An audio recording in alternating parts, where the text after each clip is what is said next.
Slow Burn Media Podcasts and the mind of Bill Huffman presents Who Killed, a podcast that takes a deep dive into cases you may not have heard of and others that you may have. Previously on Who Killed the Atlantic City Four. This fits the FBI definition of a serial killing. Without any disrespect to Mr. Olsen, he's not Machiavelli, okay? He was simply answering their questions. I think that he presented to them an attractive target. Kimberly Roth was a 35-year-old former PTA mom who moved from Florida to Atlantic City. Tracy Ann Roberts, 23, was from Delaware and moved to Atlantic City for a job dancing. Barbara Brighter was 42, and 19-year-old Molly Diltz, the youngest victim, arrived in Atlantic City just 2 weeks before she was killed. These were ladies who had a particular lifestyle, a lifestyle that caused them to want to live below the radar. There are now growing similarities between the bodies found on Long Island and the bodies found near Atlantic City back in 2006. Those were 4 prostitutes who you see here. They worked the Atlantic City boardwalk. They were all found murdered. Police have never identified a suspect in these murders, but they have more than one person of interest and consider the case active.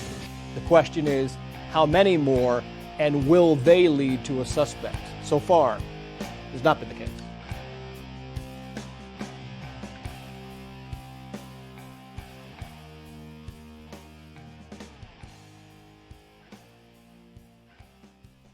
Hello and welcome to this week's episode of Who Killed the Atlantic City Four. I am your host, Bill Huffman, and on this week's episode, I am joined by Nick from the wildly popular True Crime Garage podcast. We're going to discuss theories and suspects, and basically, he always has insight into these cases, so he is an excellent person to discuss Who Killed the Atlantic City Four. Before we get into the case, let's take a quick recap. There have been very few suspects. All the victims' backgrounds involved drugs and prostitution. No law enforcement agency ever offered a reward for information leading to an arrest, a move that could have appealed to those most likely to see something, the drug users and prostitutes who spent their days and nights on the Pacific Avenue. The prime suspect was Terry Olsen, who at one point was placed under 24-hour surveillance, but he has given his DNA, and as I mentioned previously in part 1, he has been, for the most part, cleared in the case. Now, Olsen's attorney believes detectives were so convinced that his client had committed the crime that they neglected to pursue other avenues. The first body found was Kim Raffo, 35, and that was on November 20th, 2006, 3 days before Thanksgiving. She was face down in a drainage ditch behind one of the seediest motels, the Golden Key Motel in West Atlantic City. As I mentioned in part 1, 2 women had the unfortunate experience of noticing her body while walking. The body was in a marshy dumping ground behind a strip of shady motels. The Golden Key was located just off of the Black Horse Pike near the eastbound Atlantic City Expressway, which we'll discuss later with Nick. Now, Raffle was clothed but shoeless, as was all the other victims. And just like all the other victims, her head was pointed east towards the Atlantic City skyline. And I only bring that up because they mention it in nearly every article that I have read. So basically, the bodies of the 4 victims, 2 were able to be determined to have been asphyxiated, and the other 2 were too decomposed to find a cause of death. And the victims were Molly Jean Diltz, Barbara Brighter, and Tracy Ann Roberts. Now, police believed the bodies had been placed there at different points in time, but most likely within just a couple months. Now, forensic experts said that Raffo and Roberts had been in the ditch the shortest time, and they actually had been strangled. So, again, we were looking at a homicide. So, with that out of the way, and all those perfunctory bits of information, let's jump into my conversation with Nick and see how he feels about the case and Thank you whether so or not much he has any for theories joining about me who this could have week. committed this Nick crime. from True Crime Garage. How are we doing? Great. Thank you for having me. I do appreciate it once again. It's always a pleasure, and I'm sure the listeners are very happy to have you on as well. And, you know, this case is one of those cases that is just so bizarre because, and I wanted to talk to you about it because of the fact that it was such a headliner back when it first happened and then it quickly kind of dissipated. And is it because of the fact these women are all sex workers, or is it, I mean, the case, I mean, what's your thoughts on the case? I know that like we're kind of just jumping in the middle of it, but Well, it disappeared from the headlines because the case went nowhere. The investigation goes nowhere. There's no more bodies. You know, all we're left with is questions. So at some point you get tired of questions, you want answers, and that's why it disappears from people's minds, from their thoughts, and from the headlines themselves. This is one of those cases it's more common to all of a sudden realize that there was a serial killer in the area.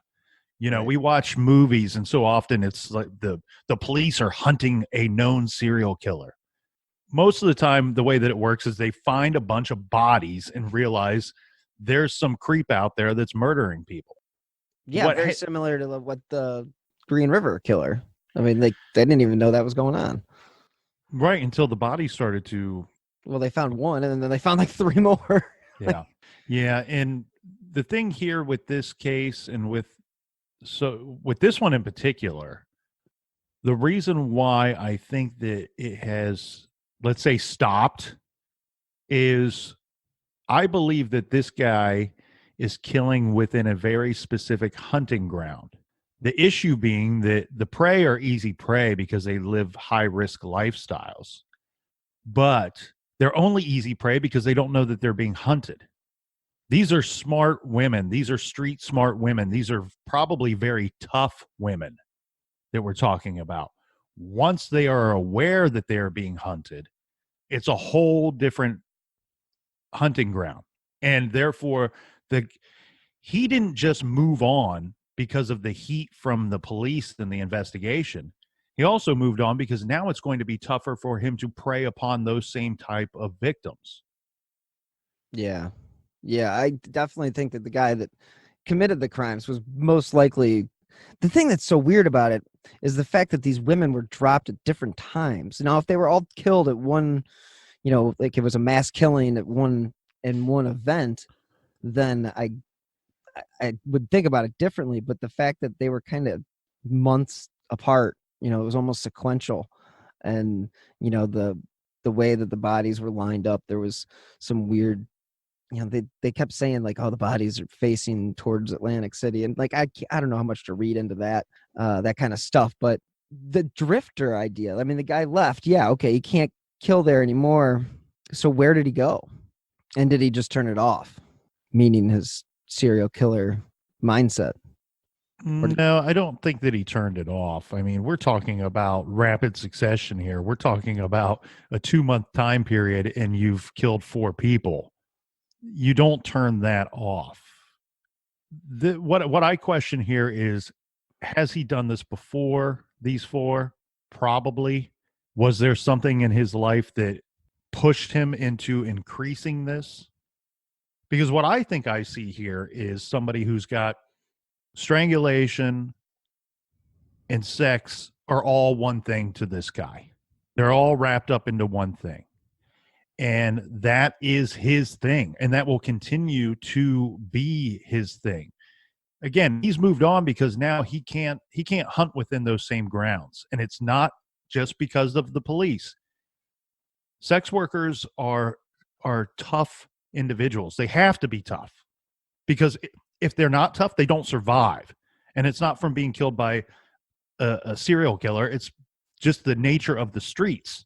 So these are very tough people. And once he is outed, he can't hunt within that same area anymore. But he's going to continue to rely on this same type of victim because it's very easy to get them into a vehicle. It's very easy to get them to a motel room or to his home, anything of that type of nature. He's going to continue to do that. It's just And that's one of the things that's weird about it. And you mentioned, like, okay, he's going to take him to his home.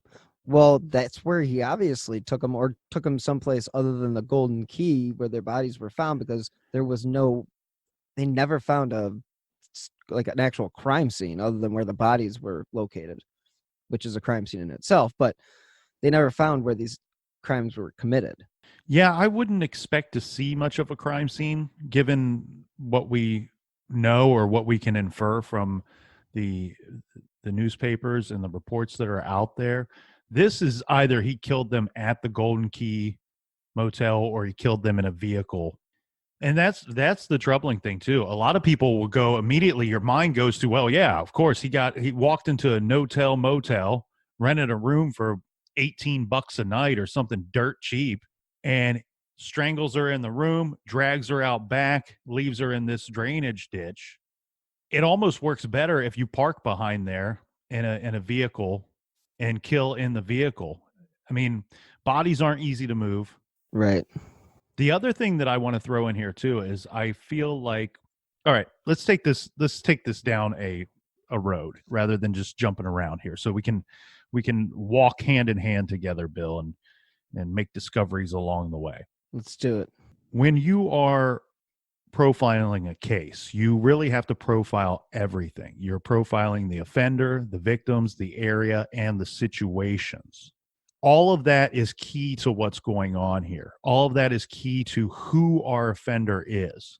The area, this is the Black Horse Pike area. Mm-hmm. Okay, what do we have there? We have State Route 168, State Route 42, U.S. Route 322, U.S. Route 40. The expressway is right there. It's a hop skip from the hotel. This area, and you have tourism not too far from here. So this area in itself is a transient type area where you would expect to see a lot of people coming and going. This could be drifters, this could be truckers, this could be any number of people that are moving around. On top of that, what do we have at the center of this investigation? We have the Golden Key Motel. There too lends itself to the same type of person, transient, truckers, all kinds of people. And let's face it, some of the best scum in the area as well. So those are what you have to be looking for. And when we profile our victims, we see drug addicted sex workers. Okay. What is their world? Their world revolves around coming and going whenever they please, working the streets, finding drugs. It's survival. What I'm getting at is your offender here is somebody that can easily move in and out of this world. He can move in and out of this transient area. He can move in and out of this sex worker, drug addiction world. Why can he move in and out of that world so easily? Because he somewhat fits in that world. This is somebody that he's familiar with drugs. He's a drug user. He's a drug dealer.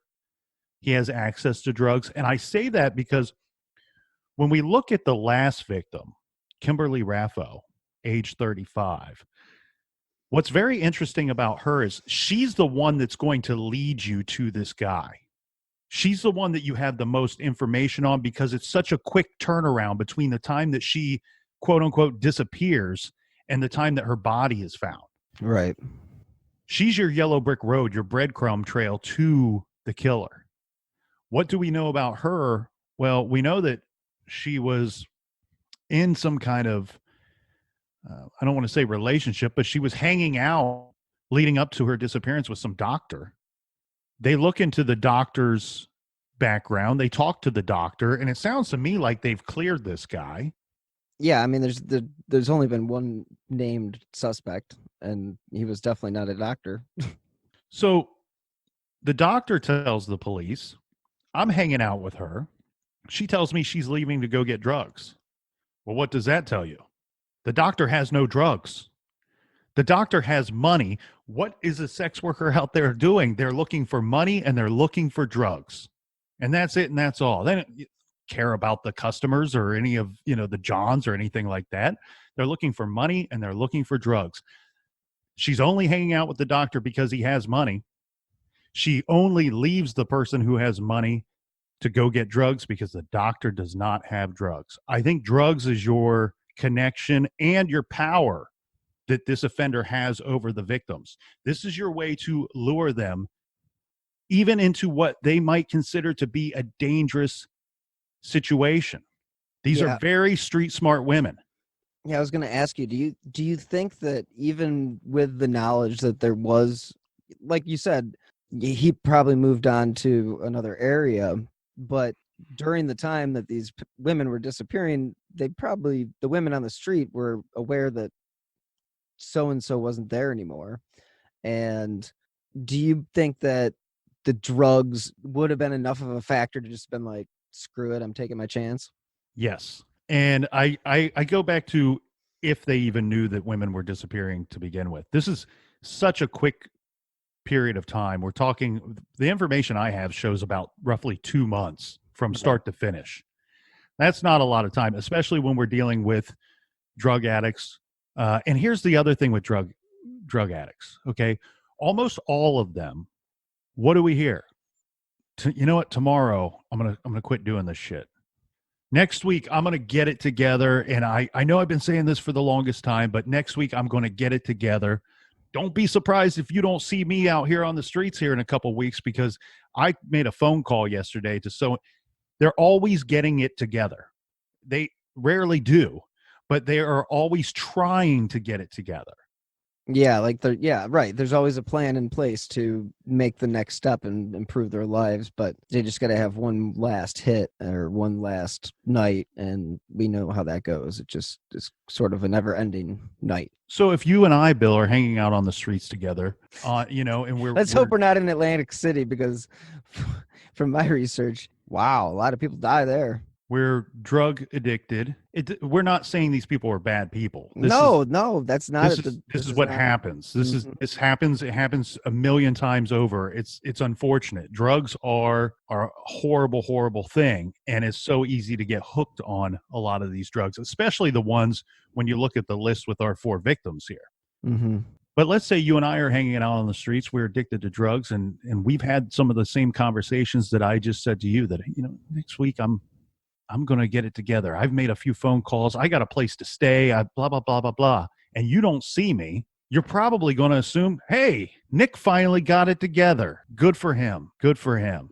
Mm-hmm. I hope I don't see him back out here. So nobody's really missing. Nobody's really missing in this situation. You're hoping for the best. When you don't know that there's a serial killer operating in the area, what are these women afraid of? They're street smart, but what they are worried about is being robbed, being raped, or being beat up. Of course, there's always a threat of being killed. There's a threat of being killed walking across the street. But that's not the conversations that they have. That's not what's on their minds. It's not until the bodies start turning up that that's what they worry about. The best way to locate this individual, the offender, would be you need to work and become friends with the streets and with the sex workers. That's the only way to find this guy. There's going to be other women that saw this guy with the women that are unfortunately no longer with us. And the problem with working with sex workers is it's on law enforcement side, not on the sex worker side. The street people don't trust law enforcement. Who can blame them? But there are ways, and there are people and personalities within law enforcement that can tear down those walls and can say, look, we aren't out here to make a little bust on somebody turning tricks or somebody who's got drugs in their pocket.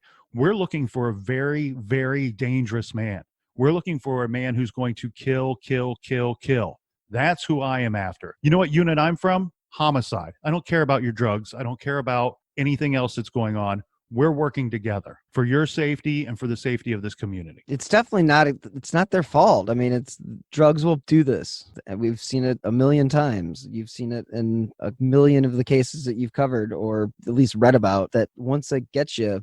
And like you said, I mean, that's such a good observation about having a plan in place and just not being able to pin down the fact that somebody's actually missing. Because like you said, they're like it's like they're at a party that is going to end that night, and you don't ever see your friends necessarily leave that party, but you Mhm. assume that they left and they got home safe and sound. It's kind of in that same vein to simplify things. So I could totally see that being a case. I made a offhanded remark about Atlantic City being, very violent, but that is an extremely, you get off the strip, I mean, where the Golden Key was located is really shady. Well, and they were having problems at that motel, but also every one of the motels around the Golden Key. So Yeah. it's not, the Golden Key may be worse just because we know there were murdered victims found behind the establishment. Yeah, that whole area, so we have former Mayor Jack Glassy. He is quoted as saying, toward the end, the Golden Key became home to crack addicts, prostitutes, and wackos. When people hear the name West Atlantic City, that's what they think of. And he's exactly right. Now, they tore down the Golden Key Motel in 2015, which is a shame because I was looking for somewhere adventurous to vacation, and I was trying to decide between Egg Harbor Township and Golden Key Motel, Baghdad. It looks like Baghdad it is, but I'll send you the link for the article for the reporter who actually did do that and reported on it, and it is quite an interesting story. And I believe it's called My Night in Hell at the Golden Key. What's really a shame is it sounds like the community had to buy the motel to shut it down and destroy it. Yeah. And they paid hundreds of thousands of dollars. That's an expensive adventure, but you can destroy the building. That doesn't clean anything up. It's the element that's coming into that building that you're trying to stay away from. So Columbus, I'm from Columbus, Ohio, for those listening that don't know.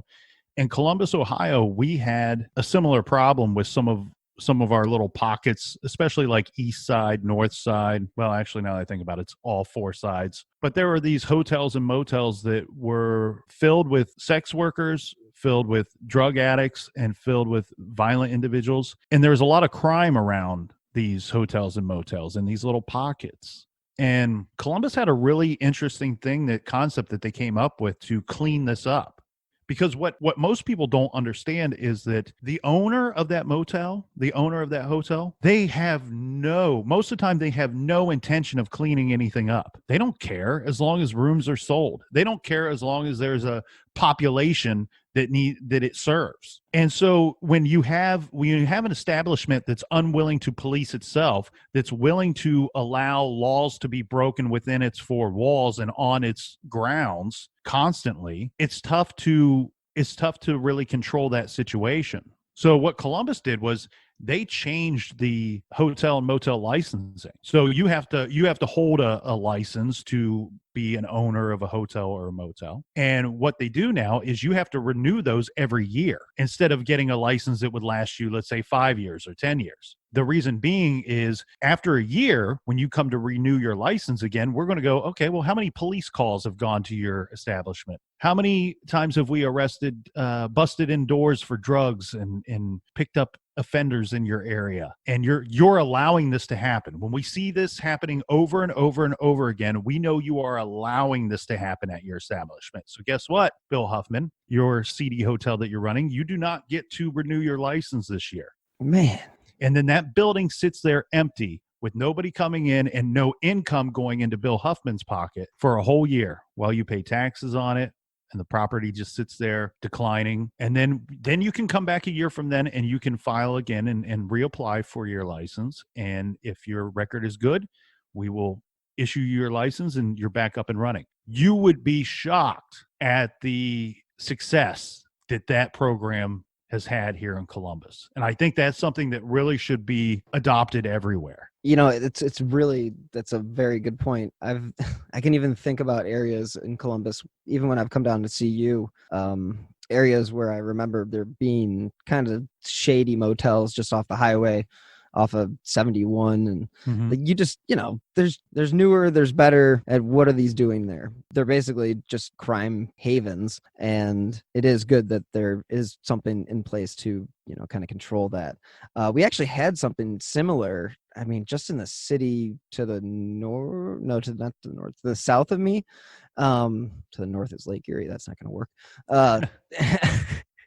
I don't want to name the city, but they had a bunch of hotels or no-tell motels on their basically strip that they had to figure out how to get rid of. And I'm not exactly sure what what route they went to get there, but I know that they've done that in a number of areas in the city of Cleveland. So I think there is sort of a push to limit that type of activity. Just to give you a little idea about that area, I was working at a liquor store at the time, and we were one of the few hotels that still Notel, motel, whatever it was, existed next door to this liquor store. So needless to say, you can imagine we had a very eclectic clientele. It's not there anymore, luckily. So I had some personal experience with just dealing with just that type of, I mean, it's a bad problem. Now, don't get me wrong. I'm also not saying that everybody should be able to afford $100 a night motel, and not saying that there's anything wrong with that. It's just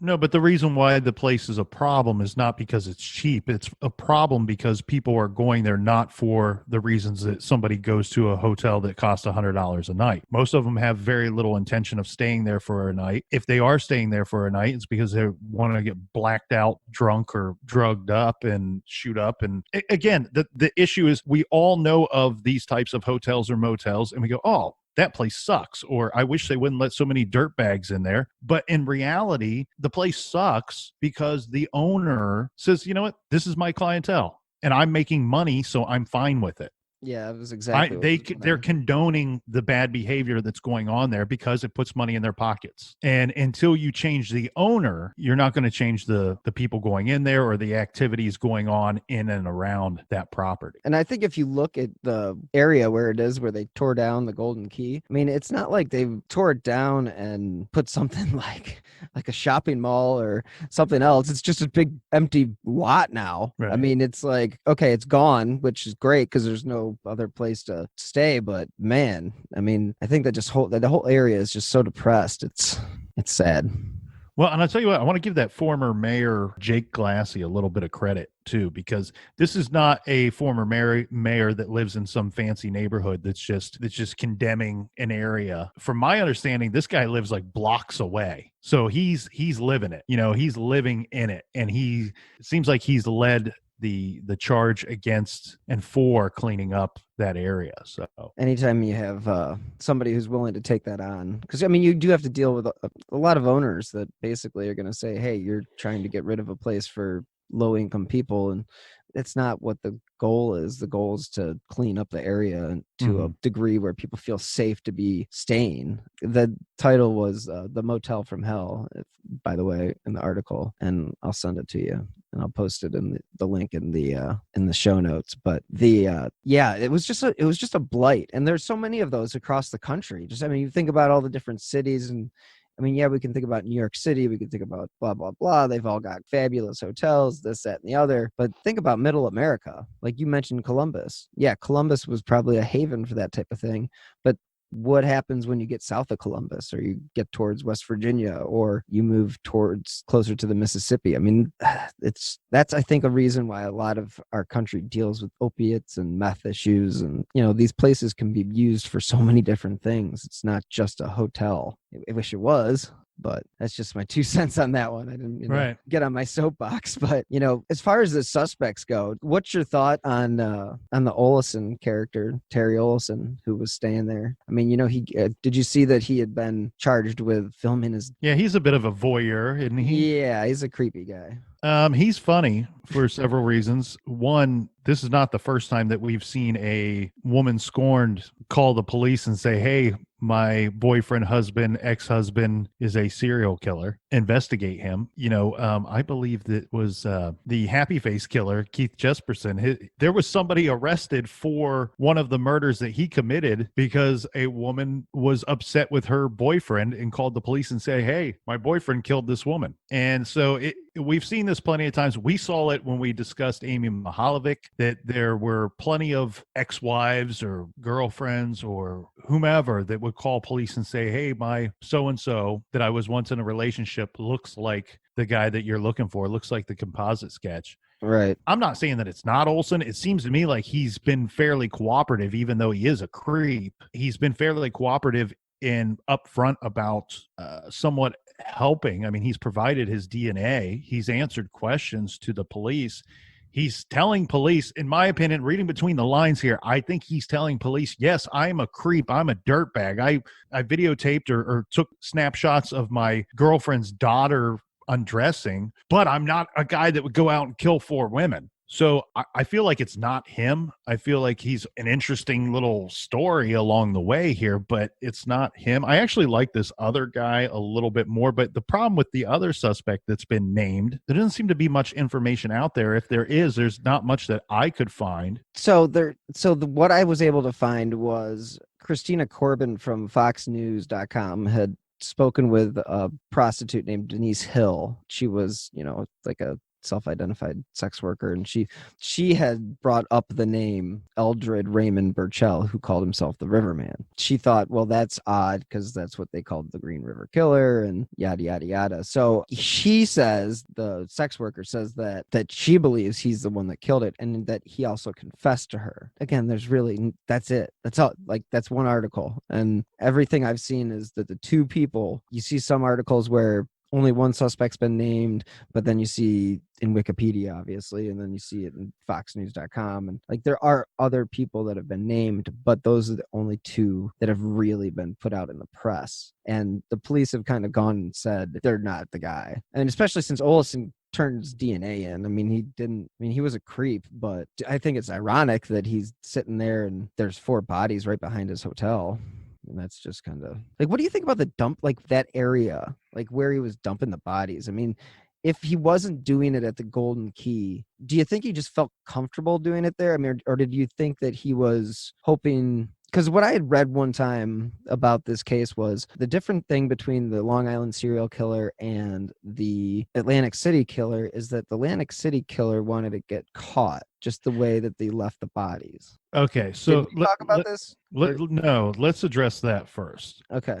The Atlantic City killer, whatever we want to call him, he does not want to get caught. He just doesn't care so much if the bodies are found. Right. And that the reason being is for likely 2 reasons. One, he has very little connection to these women. There's not going to be anything other than a potential eyewitness that saw one of these victims get into a specific vehicle or saw this man with them leading up to their murder. That's the only connection. That's the only thing that's ever going to connect this guy to the victims. In the case of the Long Island serial killer, there could be trails left. There could be digital trails and digital footprints and thumbprints left along the way in those cases. As we know that there was a different way for the killer in Long Island to connect with the would-be victim than what we have here. What I see here is somebody that's meeting somebody on the streets, face-to-face meeting, let's do this, let's do that, and move forward with our arrangement. Yeah. And so neither one of these serial killers want to get caught. I actually believe, there's always been that myth that, somewhere down deep inside, they all want to get caught. And that's why they communicate with police, or that's why they do this or that or the other thing. No, that's wrong. Okay. In my opinion, the overwhelming majority of these guys do not want to get caught. Why? Because it stops them from what they love doing the most. Killing people. If I put you behind bars, who's your potential victim? Some other dude. And a lot of these serial killers are very weak individuals anyway. They may put off some kind of type of persona, but they don't have a strong opinion of themselves, nor much confidence in themselves in their regular life. And that's why they prey on women and children. I put them behind bars, and a lot of these serial killers, it's sexual in nature. So many of them, it's a sexual oriented crime. Their whole reason that they're doing this is because sex and killing, the fantasy of that, has all been wrapped up in one. It's all one to them. It's one thing. And if you put that person behind bars, they can't do that anymore. They can't do what they enjoy or what they fantasize about the most. So most of them do not want to get caught. Simply put, he kept putting the women in this drainage ditch because the first time he did it, he got away with it. No, yeah, there's no reports. Nobody said anything to him. Hey, somebody found a body here. No, that didn't happen. So as a matter of convenience, you just do it again. And then what happens? They find the 4 bodies. Boom, no more bodies. The question I have for you, and I'm sure there's probably somebody out there listening that could better answer this than, well, I shouldn't say better answer it than you, because I don't know your knowledge of the case. But one thing I found weird, and you and I have spoke to this before, when you look into some of these cases, things that certain details of the case should be just how they are, but they can be reported different ways. I saw several reports that stated that the women were found face down. So and then there's other reports where they were like propped up. And I'm guessing that means like almost in a sitting position. The way that I interpreted those descriptions was they were laid on their stomachs and their heads were facing towards the city, like the downtown Atlantic City. Again, Right. I don't know how much, to wait to put into that observation from the police, but it's just one of those things that is referenced in so many different freaking articles. And I don't know if it's just a talking point that they just kept saying over and over again in a press conference, which you find a lot of times the same things, because that's what they'll do. They'll like concentrate on this. And so you find a lot of the same articles focused on the same thing. I really like John Kelly, and I think that what's fascinating on this case too is his profile. What's the name of his company? Stalk. Yeah, Stalk. So Stalk, him and his friends, and these are all reputable former law enforcement individuals, and they've sat together and talked about this killer and talked about the victims in the area and have come up with a rather extensive profile on this individual. And I like John Kelly's work. What I'm wondering here, and I don't know the answer to this, is what information does Kelly have and his team have to formulate this profile? Is it just the same as you and I, where we're reading newspaper articles and whatever's been released to the public, or does he have direct info from the investigation itself? Yeah, that's kind of the way that I feel about it. I think he's probably got an inside source. I know a couple articles I read on NewJersey.com that there were some people in the police force that were talking, but they were not being named, obviously. So that leads me to believe that there is, not, I don't want to say a leak because that makes it sound like he's doing something wrong, but somebody that he's getting information from. Now, the thing about Kelly, which I find so odd, and this is something that I was wondering if you think this is weird, there was never a reward offered for any information on this case until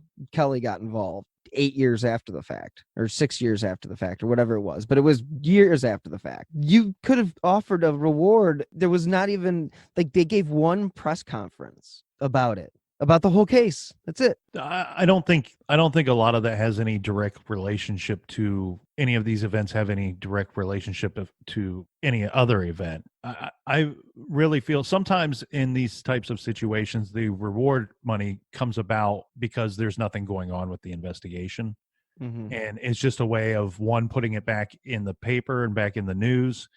And it's also your witnesses, your potential witnesses here could very easily be motivated by $25,000. That's where I was kind of going with that. And that's just And people that may not trust law enforcement might be willing to trust law enforcement for $25,000. It's the same. It's the same as what we just spoke about the poor woman out on the street that is going to have to take on a John for the afternoon or for a couple of hours. What is she afraid of before these bodies turn up? She's afraid of being robbed, raped, or beat up. Right. Guess what? Oh, dangerous situation. I'm too smart to put myself in a dangerous situation. Oh, you want to tie me up? Oh, you're into choking and you want to put something around my neck while we're having sex? Oh, I don't do that. Oh, not only do you have money, but you also have drugs too, the drugs that I love. Go ahead, put that thing around my neck. It's the same. It's the motivator. It's the cheese in the mousetrap, man. And I really believe that this offender walks in and out of this world very easily. He fits into this world. If they were staying at the motel, we're not talking about, I know we keep calling it a no-tell motel, but guess what, dude? You own this place and people are turning up dead. You better tell us something. But the owner has nothing to say, because if they are staying there, the victims fit the motel, the offender fits that motel. Nothing stood out about him. Kim Raffo, the turnaround time between she was last seen and when she turns up dead behind the motel is so quick. What is it? 24, 48 hours, something like that? Yeah, it's pretty. There's a pretty quick turnaround. Yeah. So if they stayed at that motel, and if this dude stood out, if this dude was a doctor, if this dude was a big time lawyer who goes and slums it every now and then, the vehicle would stand out. The vehicle would stand out. His appearance would stand out. His clothing would stand out. Absolutely.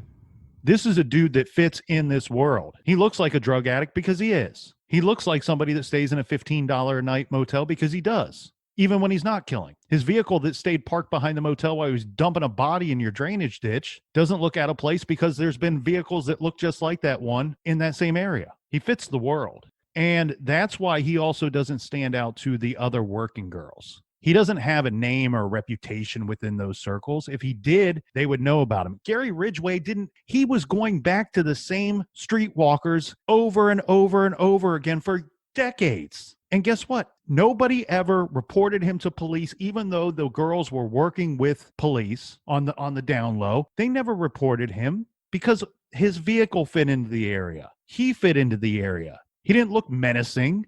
And guess what? If he threatened any of these women, he made sure that he made sure that he killed them. They didn't go back and report it to any of their friends. The thing that scares me about this other guy, Burchell, Eldred, I'm looking for his name here. I have it in my It's notes. Eldred Raymond Burchell.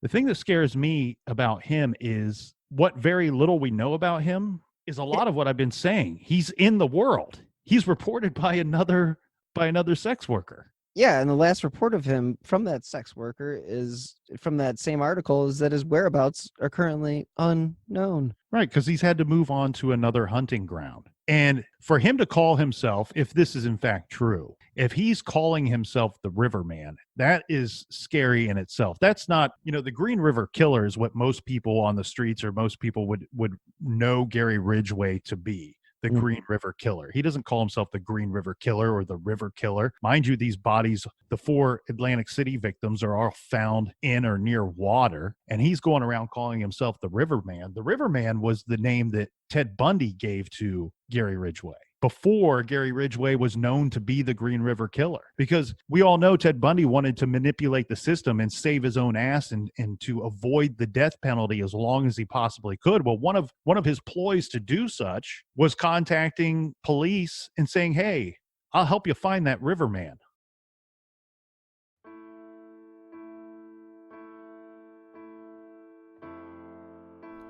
And on that note, we are going to end this week's episode of Who Killed the Atlantic City 4. Stay tuned for next week's episode, part 3 of Who Killed the Atlantic City 4, where Nick and I conclude our conversation. Again, we ended up talking for a significant amount of time, so it was better to break it into 2 episodes. So again, I really do appreciate you guys tuning in this week. And again, if you want to support independent journalism, you can donate via the Venmo app with my username at BillHuffman3, or you can always donate on the WhoKilledAmyMihalovic.com website. There is a donate button on the right-hand side. Any amount is appreciated, and it really does help keep this show running. So if you enjoy this podcast, please leave a 5-star review on Apple Podcasts or wherever you listen to your favorite shows. It does help keep the show in the spotlight and all the cases that I cover. If you'd like to stay up to date on some of these cases, you can follow me on Twitter at BillHuffman3. The FBI would like to know if you have any new information leading to the arrest and conviction of the Atlantic City 4. And you can contact them by calling 1-800-CALL-FBI. The Atlantic City Prosecutor's Office is also taking tips, and I will provide their information in the show notes. So thank you again for listening this week, and thank you again for Nick for joining me in the studio. And thank you guys for listening. And until next time, please be safe.